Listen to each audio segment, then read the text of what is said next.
It's a true partnership, and we agree with you. And I think we should hire Angela for our next fundraiser. That's right. That's right. Thanks, Angela. So We'll much. stay in touch. Bye-bye. And Linda in Westchester, you're on the line. Linda, are you there? Hello, Linda. Linda once, Linda twice. Frank in Manhattan, you're on the line. It seems to me that the technology exists today to bypass the television industry by putting up information on the internet. Now, the people who use the least time on your television station could get together and put that kind of information, foreign language information, or other programming. It's being done already with music to get around the record industry. Well, it's sort of an interesting idea, but realize that a lot of the people who are the most dependent on the foreign language programming are obviously new immigrants, people who tend to not have much money, people who tend to not have computers and internet hookups. So I don't know how much of that audience would be served in that way. I mean, I very much hope, and maybe Peter, you can comment on this, that even though that was the commercial side of WNYC television, technically, that it was actually providing such a service. I know I've told the story several times of the doorman in my own building who was not born here, Right. for whom English is not his first language, who was so thrilled to see the various programs in his language on WNYC television. Well, and Italian soccer was one of our most popular shows. I think this goes, I'm not a technician, so I really can't comment on the technical alternatives, but I go back to my previous point. We really are committed to trying to preserve as much of what is now done on 31 in other contexts. And so your point in that sense is one we fully accept. All right, Frank, thank you very much. What you said that the mayor heard your message when it came to the radio stations, but didn't hear your message when it came to the TV station. Why do you think that is? A couple of things. First of all, the value of television is so much higher than the value of the radio license. The bankers are telling the city that they expect something in the neighborhood of $65, $75, $80 million for the TV license, whereas, as I said before, the radio license is thought to be worth about $35 million. So the opportunity to have that kind of resource in the budget gap, I think, meant that they maybe didn't listen quite as hard to our attempt to articulate the mission of TV as they did on the radio side. And also, historically, the bulk of our membership has been on the radio side, and although we had begun to make inroads on the television side, the franchise, frankly, wasn't as developed, and I think they understood that. And so the combination of the high economic value and the less developed franchise on the TV side, measured against the lower economic value on the radio side and the fully matured franchise, I think is what tipped the balance. All right. My guest is Peter Darrow, the president of the WNYC Foundation Board of Directors. We're talking about the announcement that WNYC AM and FM will be sold to the foundation and preserved in their current forms. The sale price, $20 million to be paid to the city over a 6-year period. We will also get to stay here in the municipal building, at least for those 6 years. WNYC Television, however, will be sold to the highest bidder, and that means it will probably be, almost certainly be lost as a public television station here in New York City. And we're taking your calls for Peter Darrow at 212-267-WNYC, 267-9692. Phil in Queens, you're on the line. Hi, Brian. Hi, Phil. Well, partial congratulations also.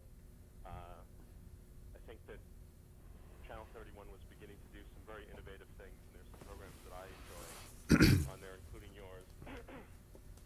You know, public radio and TV really do the news and programming so much better. The other night on 60 Minutes, they had a story about the first AIDS case with Ed Bradley, and this was a story that I remember NPR had 4 or 5 years ago.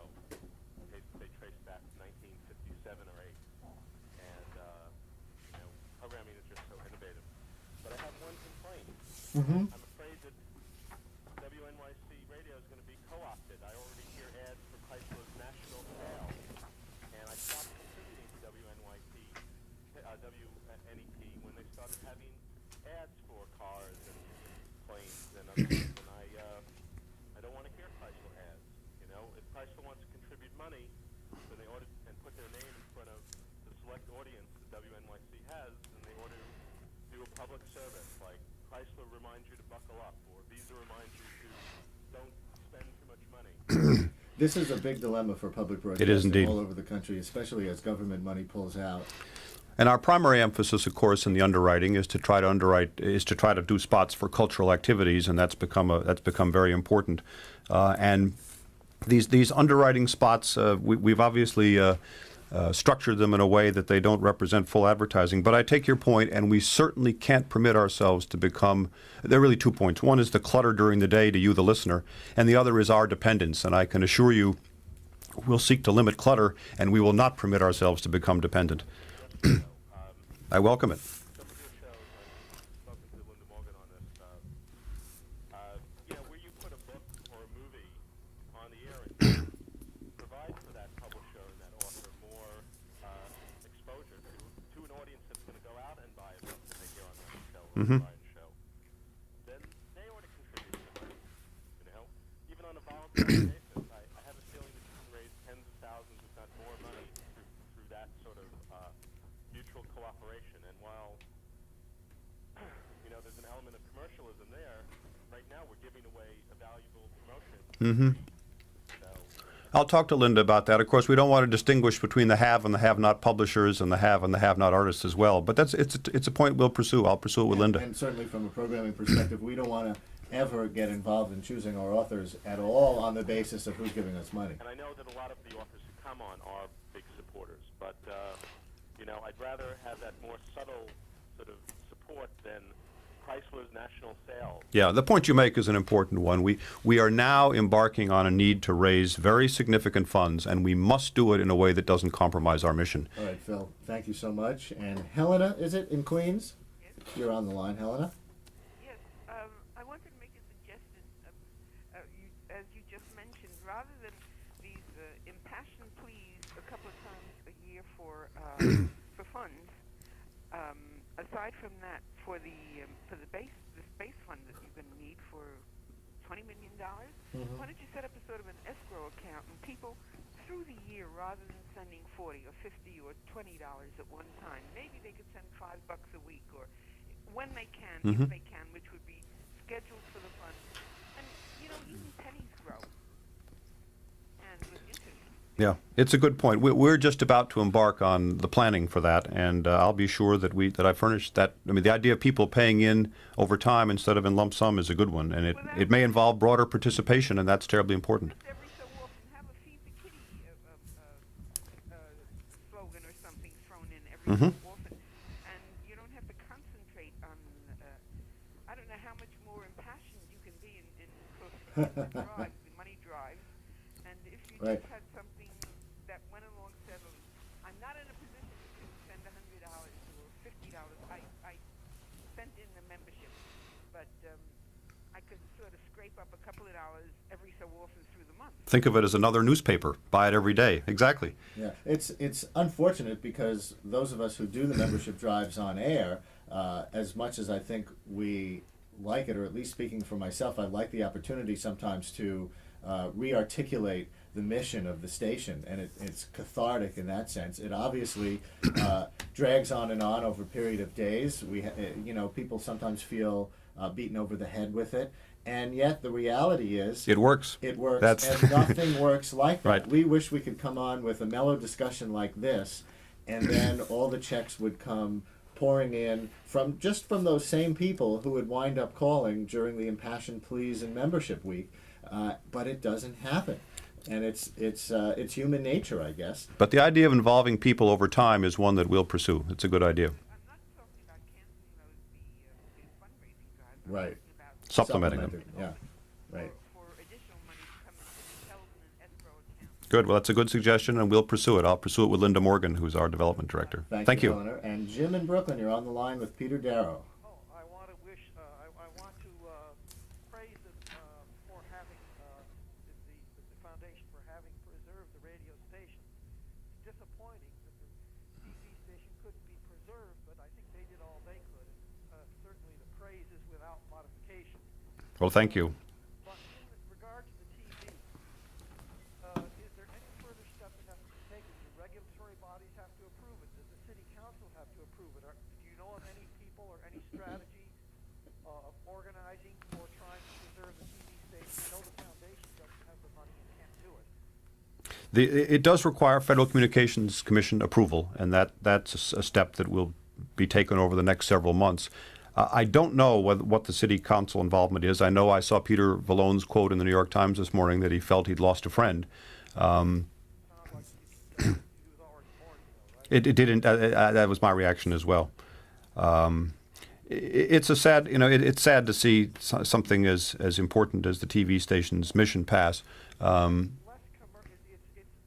it's an alternate, well, admittedly 13 is dominant, but it is slightly more commercial. It has very good programs in 13, but I regard it as being between really public and commercial. Yeah. It's a lot better station, but 13 offered more variety and independence, I thought. And You mean 31? Yeah. Well, one of the big differences for me, yes, I know.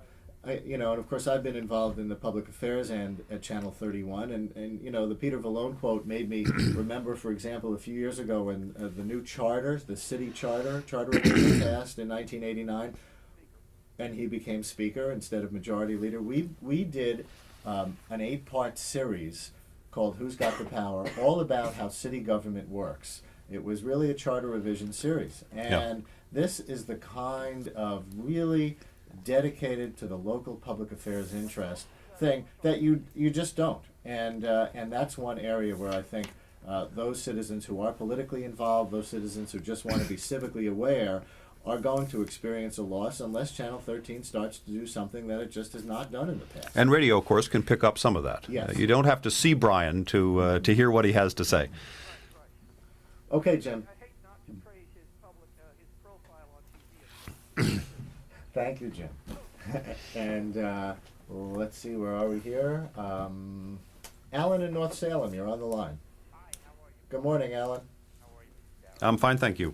Before I tell you what I want to tell you, I have to tell you that Brian Merritt is a resource of the city and a treasure. This guy is wonderful. He's a nice person, professional.